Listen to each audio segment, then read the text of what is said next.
shosho. Sasa tu nimfanyie hiyo mambo. Tulia mambo zaidi.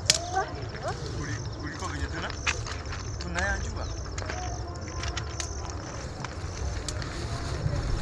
Matamu.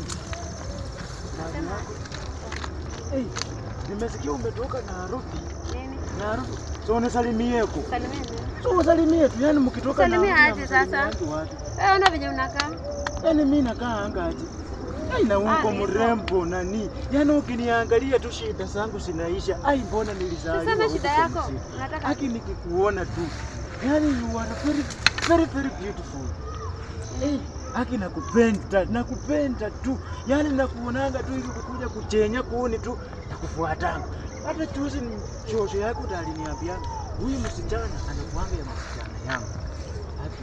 So nipendeko. Hata hutaki nipumue. Nimetoka tu Nairobi tu.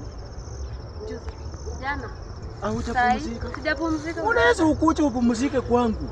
Saa hii ndo nimejenga tu nyumba. Unaweza tukuja tuingize. Si ndio? Hiyo mambo sasa. Hao wasichana wa Nairobi siku hizo. Tunaona itakuwa. Wanakuanga vichwa ngumu. Kwani watu wa Nairobi ndio wanapatana na kila mtu.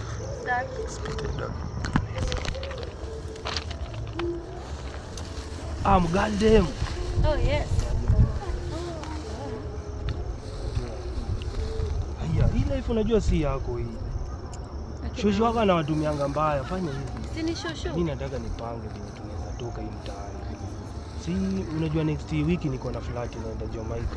Naenda kupiga shughuli na Panning Spear lakini tutaenda na wewe. Wala. Serious. Si ndio? Kama Ivana.